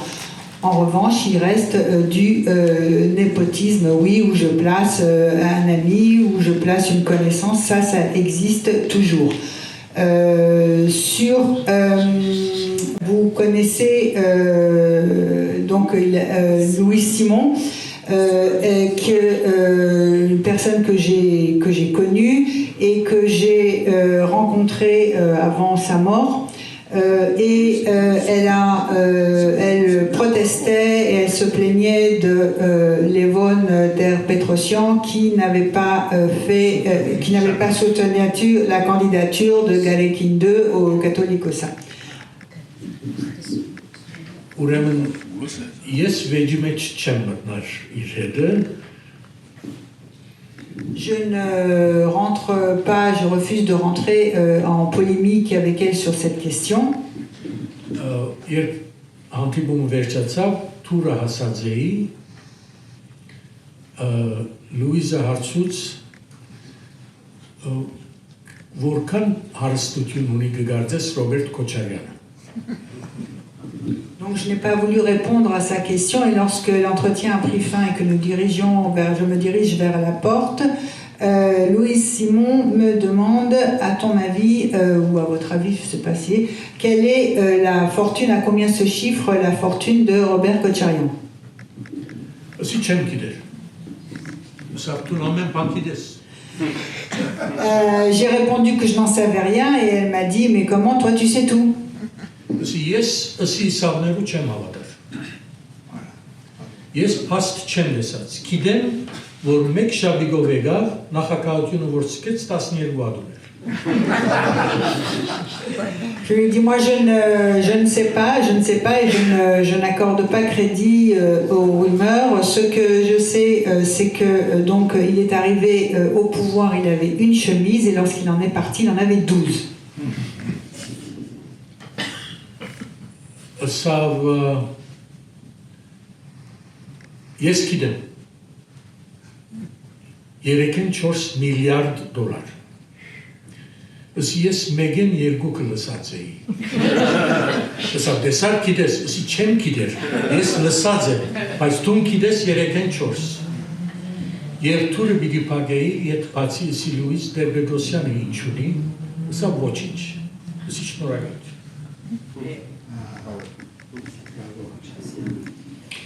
Donc, elle a dit, Gila, il a dit, je ne sais pas, donc une chemise, 12 chemises, mais je n'en sais pas davantage. Louis Simon à ce moment-là est intervenu et elle a dit, ben moi je sais, il est parti avec 3 à 4 milliards de dollars. Et donc à ce moment-là, Gila Ibaradian lui a dit, moi j'avais entendu c'était 2 milliards. Alors Louis Simon lui a dit, ah mais tu vois que tu savais. Il dit non, je ne sais pas, j'ai entendu, j'ai entendu. Et puis ils se sont quittés, et au moment où il a fermé la porte, et il a ressonné la porte, et il a toqué, il a dit, et Louise, est-ce que tu peux me dire avec combien de millions, quelle somme d'argent Levon Ter-Petrosyan a quitté le pouvoir? Et Louis Simon a répondu 0. Շնորհակալություն Ուզեի ավելցնել քիչմոնաշման բարեկամին ասածին հայկական գերին երրորդ բան Քիչեցնեմ ընտանիք Ես անակը գարզեմ, որ եկեղեցի և ընտանիք 3000-4000 տարի է ասասկը առանց պետության, որովհետև պրոպորցիոնը շատ մեծ է։ Ասկը, որ 3-4 տարի գտիմանա, և մենակ 35 տարվան պետություն ունի։ Հիմա ցեզի ուզեի հարցնել, որովհետև Լևոն Տեր-Պետրոսյանի մոտ նեիք, անցրապես ճանցած եմ զինքը, շատ կնահատեմ, շատ արժեքավոր անցման լալը հասկացած եմ։ Ինչ պատճառներու ետևանքով Լևոն Տեր-Պետրոսյանը ստիպված եղավ Քոչարյանը կանչելու Հայաստան։ Pour revenir sur la précédente intervention d'un de ses amis qui disait que c'était la religion et la langue qui étaient dans l'ADN du peuple arménien, monsieur a ajouté que c'était la famille aussi qui nous avait protégés ainsi, avec ces trois, la langue, la famille et la religion, nous avait protégés pendant plus de 3000 ans, alors que l'État arménien aujourd'hui n'a que 35 ans. La question de monsieur est la suivante. Étant donné que vous connaissez Levon Ter-Petrosyan, et je l'ai connu moi-même, et j'ai énormément de respect pour cette personne et cet intellectuel, je voulais vous demander pour quelle raison Levon Ter-Petrosyan a-t-il appelé Robert Khocharyan auprès de lui en Arménie, au gouvernement?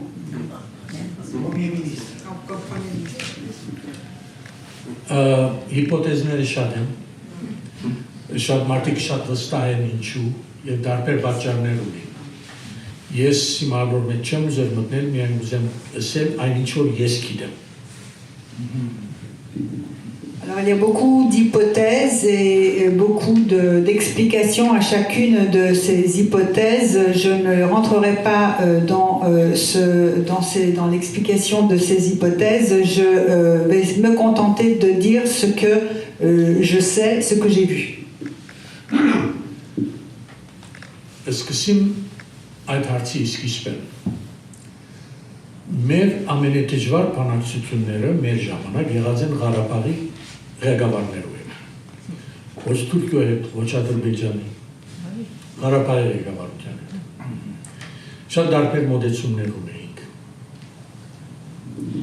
Nos plus grandes difficultés à l'époque ont été avec les autorités du Karabakh et de trouver un terrain d'entente avec elles. Et c'était beaucoup plus difficile qu'avec n'importe lequel autre de nos interlocuteurs internationaux.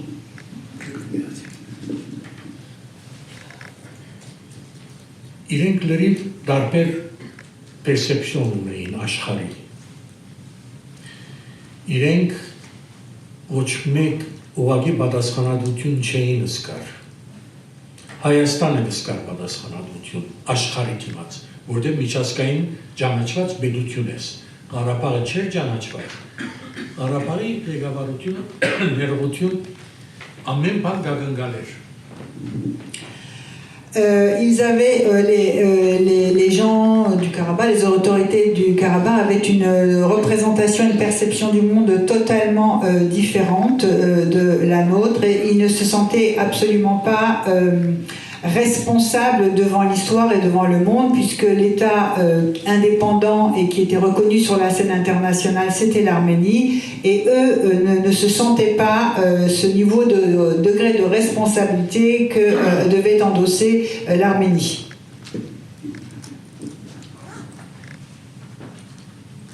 Իրենք չէին հասկնար Հայաստանի դժվարությունները, տնտեսական, քաղաքական, միջազգային, զարգացման եւ այլն։ Հիմա այդ խնդրը կշարունակվի։ Ils n'avaient aucune perception des problèmes réels de l'Arménie, en particulier de ses difficultés économiques. Économique, sociales, politiques, voilà, internationales.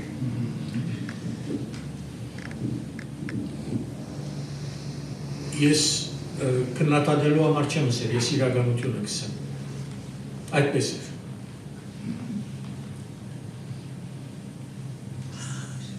Եվ չէին կրնար համոզել իրենց։ Je ne dis pas ça pour les critiquer, c'était exactement comme ça que ça se passait et il a été impossible de les faire changer d'avis.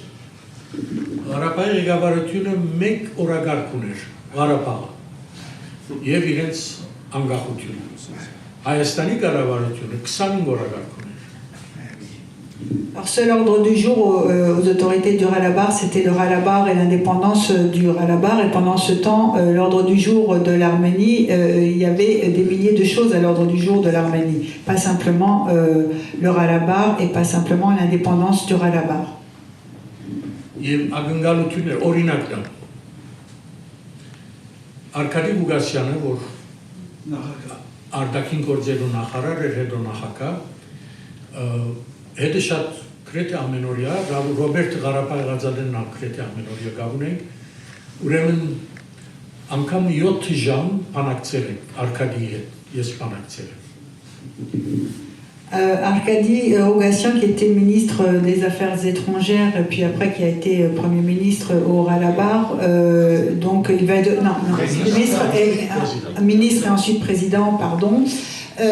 Donc il voulait donner un exemple d'échange avec Arkady Rogassian, dont l'un des échanges a duré pendant 7 heures et il rappelle qu'à cette époque-là, tous les jours, ils étaient en lien avec aussi bien Robert que Arkady Rogassian. Ուրեմն երբ վերջացուցինք դուրս եկանք կքայլեինք, սա ուժիր էր։ Դու մեր ամենալավ դիվանագետն ես։ Բայց քեզի սխալ ինստրուկցիոն տված են։ Donc après 7 heures d'échange, nous sortons, nous allons nous quitter et Arkady Rogassian me dit Giray, tu es le meilleur de nos diplomates, le seul problème avec toi c'est qu'on t'a donné des mauvaises instructions. Եթե դու ներտաս աշխարհին համոզես, անկախություն կբերես։ Դու այնտեսակ մարդ ես, որ մազունին գնաս աշխարհին համոզել, որ մազունը սեր է։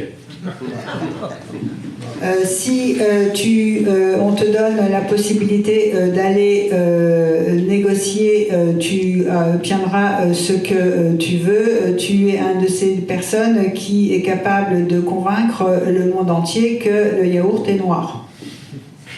Ես ասեցի Արկադի, ես լավ դիպլոմատ եմ, որովհետև նման բան չեմ փորձել համոզել։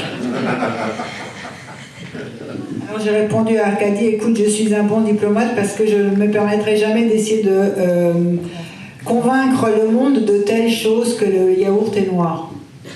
Քոչարյանը, Արկադին եւ այլն կմտածեին, որ խնդրեմը Հայաստանի կառավարությունն է եւ իր քաղաքականության կորզիչումներով ուզեր եւ իր ներքին կառավարմամբ, որ ուժեղ չէ։ Ուրեմն չենք հասնի մեր նպատակին, որովհետեւ կառավարությունը դգար է, որովհետեւ ճիշտ նպատակները չունենք եւ ուժեղ կառավարություն չունենք։ Pour Ourkadi comme pour Robert Kocharian, la question c'était que le problème c'était le gouvernement de l'Arménie qui n'était pas assez combatif et qui, parce qu'il était faible, donc n'arrivait pas à imposer sa volonté. Օրինակի համար իրենք մենք ասենք որ այս բլոկադան Ադրբեջան, Թուրքիա մեր կարողությունները կսահմանափակի էկոնոմիկ դեվելոպմանի Alors un exemple dont on leur expliquait à Arkady et à Robert que le blocus que nous imposait l'Azerbaïdjan et la Turquie limitait considérablement les possibilités pour l'Arménie de faire décoller son économie et de développement économique. 1994-ի SSLF-ին հետո, հրատատարեն հետո, մեր տնտեսությունը շատ զարգացավ. Après le cessez-le-feu de 1994, de mai 1994, l'économie de l'Arménie s'est considérablement, a fait un bond en avant, s'est considérablement développée. Այս 1996-ին տանտարեցավ. Եվ գտեսնեինք, որ անգեց հետո նույնիսկ եթե զարգանա, շատ քիչ պիտի զարգանա. Եվ պետք է այս կոնֆլիկտը լուծվի. Mais dès 1996, on a remarqué un ralentissement, on a constaté un ralentissement de l'économie et on a vu donc qu'on avait atteint une limite dans la capacité de l'Arménie de se développer si la situation continue comme ça. Եվ դժվար էր սա համոզել Ղարաբաղցիներին. Et ce fut extrêmement difficile de convaincre les autorités du Karabakh des limites au développement économique que posait le blocus imposé à l'Arménie. Ուրեմն գահասնիմ ծեր պատասխանին. Իմ հասկացողությունս այն է, որ Տեր-Պետրոսյանը Քոչարյանին հրավիրեց որպես վարչապետ, ըսելով «Դու կգարձես տնտեսությունը գնաս զարգացնել առանց Ղարաբաղի հարցի լուծման զարգացում»։ Դու ես վարչապետը, էկոնոմիկ սոցիալ քաղաքականությունը քու գտեք։ Et donc, c'est ainsi que je réponds à votre question. Levon Ter-Bedrosian a appelé Robert Kacharian comme Premier ministre en lui disant si toi tu penses que sans négocier et en continuant à vouloir ce que tu veux, tu peux régler le développement économique de l'Arménie et contribuer à son développement, eh bien viens, exerce les fonctions de Premier ministre et c'est ça ta tâche, de faire développer l'Arménie.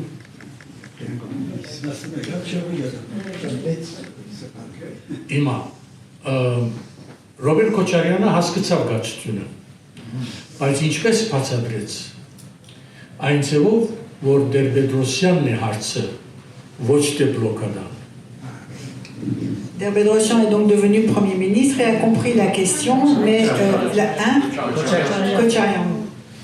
Et donc il a compris la question, mais la réponse qu'il a voulu, la situation, mais il s'est dit que le problème, ce n'était pas le blocus, mais c'était Levon Ter-Bedrosian. Միայն բլոկուսի չէ, բայց ընդհանրապես իզոլացիոնը, էկոնոմիկ մարդիկ ինվեստիսման չեն ուներ conflict zone. Donc, quand je dis blocus, je veux dire beaucoup plus, c'est le fait qu'on est dans un pays en guerre, en situation de guerre. Il n'y avait pas non plus d'investissement étranger en Arménie du fait des craintes d'une zone de conflit. Եվ ուրեմն Քոչարյանի լուծումը եղավ ոչ թե Ղարաբաղը լուծել, այլ Տեր-Պետրոսյանի հարցը լուծել։ Et donc la question de Kocharian, ça n'a pas été de résoudre la question du Karabakh, mais de régler son cas à Levon Ter-Bedrosian.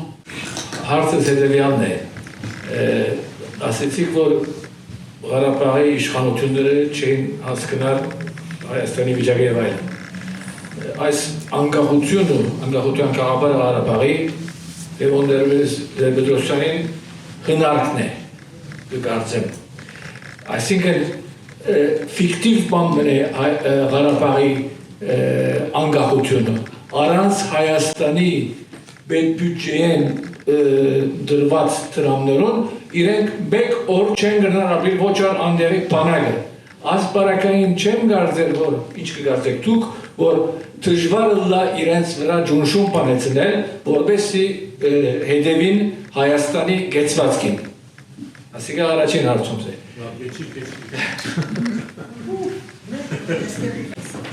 Գարելի բաներ, բայց անիգա պիտի Ղարաբաղի իշխանությունները ուղղակի Հայաստանի թեն լարեր եւ Հայաստանի մեջ օպոզիցիոն կար շատ լուրջ, որը անիգա պիտի օգտագործեր դեստաբիլիզելու գացությունը եւ Հայաստանի համար վտանգավոր էր շատ, որ նման քայլի թիմ է հայրենագիցներու թեմ։ Իրենց պատասխանատվությունն է, որ իրենք ինչ մտածեցին եւ ինչ։ C'était une possibilité, celle de faire pression sur les autorités du Karabakh pour qu'elles comprennent, puisqu'elles se faisaient face à une incompréhension des deux côtés. Néanmoins, cette option a été supprimée et on n'a pas voulu faire pression sur le Karabakh parce que ça aurait conduit les autorités du Karabakh à se dresser contre celles de l'Arménie et il y avait un risque de déstabilisation de la situation en Arménie parce qu'ils pouvaient trouver aussi localement des forces sur lesquelles s'appuyer et que la crainte a été dans cette situation déjà difficile de guerre et de conflit gelé, pas gelé, de créer en plus un climat, on va dire, de guerre civile ou déstabiliser l'Arménie.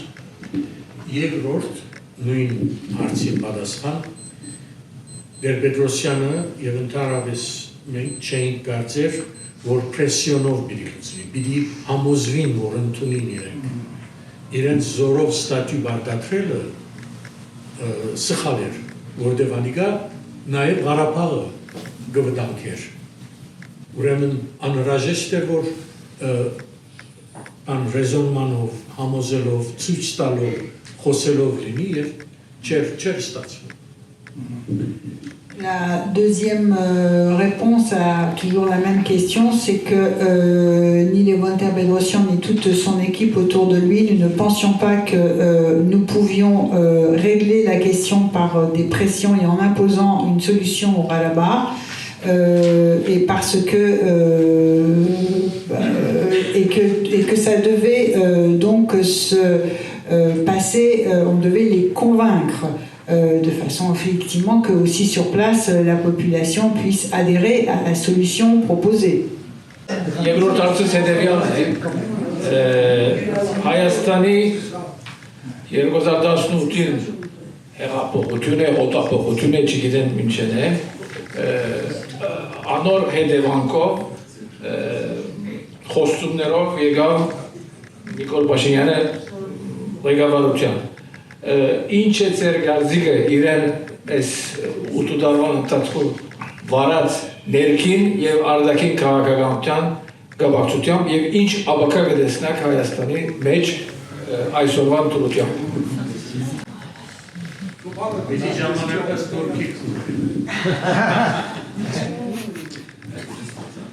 La question suivante, c'est depuis quelle est votre appréciation de la politique menée par Nikol Pachinian, aussi bien politique intérieure qu'internationale, depuis son arrivée au pouvoir en 2018. Et Libaridian a demandé, il faut me laisser le temps d'écrire un nouveau livre pour répondre à cette question. Ուզեի որ վերադառնայինք սկիզբը ինչ որ ասիք այսօրվա գացությունը ծեր մոդեցումը այսօրվա գացության մասին Հայաստանի այսօրվա գացության մասին այնքան վատ չէ որքան դուրս են գերելի S'agissant de la situation présente de l'Arménie, elle n'est pas aussi mauvaise qu'elle ne l'apparaît de l'extérieur. Գազեմ որ Փաշինյան եւ իր խումբը միակ մարտիկն են որ 20-20 բادرազմ են 10 սորվեցան։ Je pense que Pachinian et son équipe sont les seules personnes qui ont compris, qui ont tiré des leçons de la guerre de 2020. Մինչև 20 սխալներ գործեցին, լուրջ սխալներ, բայց հանգեց հետո բամբսորվեցան։ Jusqu'en 2020, ils ont fait beaucoup d'erreurs, mais après, ils ont beaucoup appris et ils ont tiré des leçons de l'histoire. Ներքին քաղաքականության մեջ մասամբ շատ բաներու մեջ լավ են, ուրիշ բաներու մեջ լավ չեն։ Ես չեմ ընդունիր այն բանը, որ ոչ մի բան լավ չեն ըրած, չկա տեսակ բան։ Եվ չեմ գրնար հասկանալ այն մարդիկ, որոնք ճիշտ բանը չեն տեսներ։ Եթե մեկ բան ճիշտ ըրավ, պիտի ասես, այս մեկը ճիշտ ըրավ, մյուսները սխալ են, բայց credibility-ի հարց կա։ Եթե դու ուզես Փաշինյանը ադել, գադես, բայց ադիգա ռեզոնման չէ, ադիգա արգուման չէ ադելը։ Ամեն բանի ասել որ վադե։ Հա? Իսկ այս Գյումրի ընդրությունները եղան եւ նորմալ եղան, չէ՞։ Նույնիսկ հագարագորտը ընդրվեցավ։ Ոչ մեկ բան չէ։ Ադիգա պիտի ընդունենք այն ինչ որ լավ է։ Երևան կացողները պիտի տեսնեն, այսօր Երևանը շատ ավելի մաքուր է, քան ովևէ ադեն եղած է։ Ճանապարհները շատ ավելի լավ են, քան ովևէ ադեն եղած են։ Դպրոցներում վիճակը շատ ավելի լավ է, քան ովևէ ադեն եղած է։ Ադիգա եթե չընդունենք, կնշանակե մենք դատողություն չունենք, մենք credibility չունենք։ Բայց ուրիշ բաներու մեջ ես իմ քննադատությունները շատ են։ Donc, s'agissant de la politique intérieure menée par Nikol Pachinian, il y a des choses qu'il a faites et qu'il a très bien faites, d'autres qu'il a moins bien faites. Je ne fais pas partie de ceux qui critiquent systématiquement et qui disent que tout ce que fait Nikol Pachinian, c'est pas bien. Je peux dire que jamais aujourd'hui les routes n'ont été en si bon état en Arménie, jamais Yerevan n'a été aussi propre qu'aujourd'hui, jamais les écoles n'ont été dans une meilleure situation que celles où elles sont aujourd'hui depuis Nikol Pachinian. Donc critiquer systématiquement tout ce que fait Nikol Pachinian, ça n'est pas un raisonnement politique, c'est simplement le détester, on peut le détester, mais ce n'est pas une analyse. Et j'ajouterai un point sur la politique étrangère de Nikol Pachinian.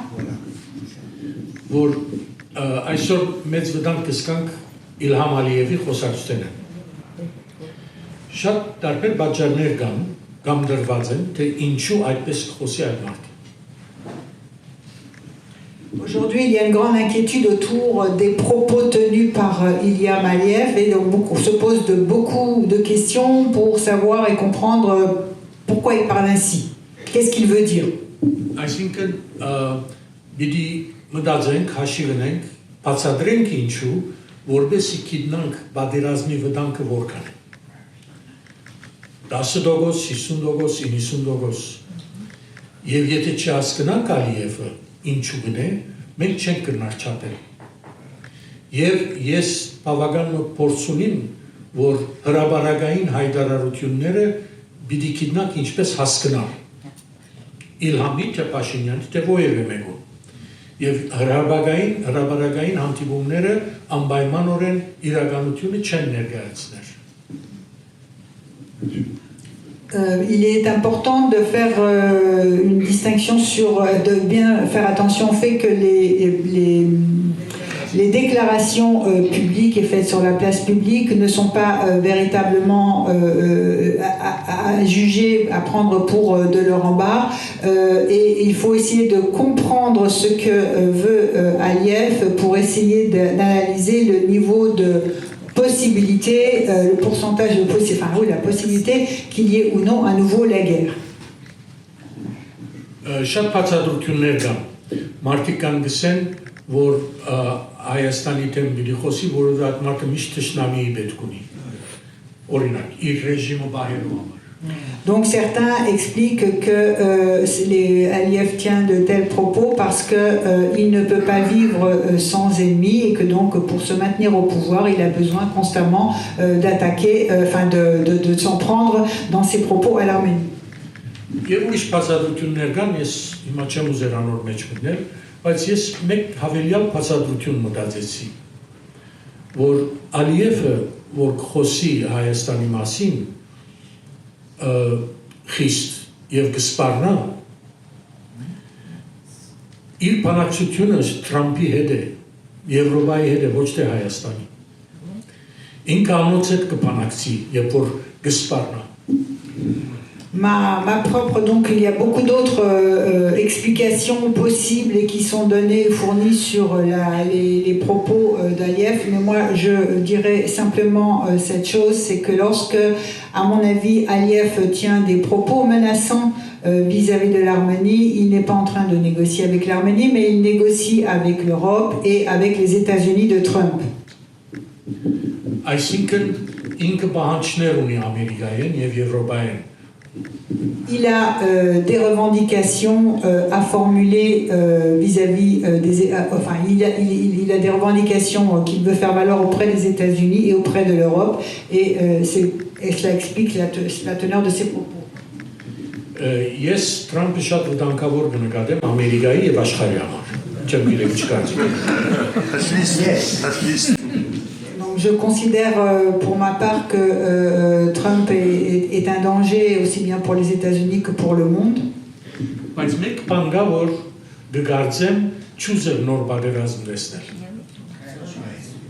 Mais il y a une chose que je pense certaine et à prendre en considération, c'est le fait qu'il ne veut pas une nouvelle guerre.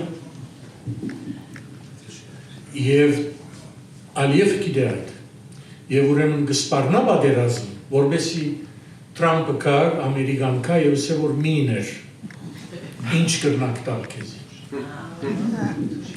Et donc, lorsque Trump ne veut pas de nouvelle guerre, et lorsque donc Aliyev tient des propos menaçants en disant qu'il va faire à nouveau la guerre à l'Arménie, il attend que des États-Unis et de Trump qu'ils s'intéressent à lui et viennent le voir et lui disent mais de quoi tu as besoin pour ne pas faire la guerre.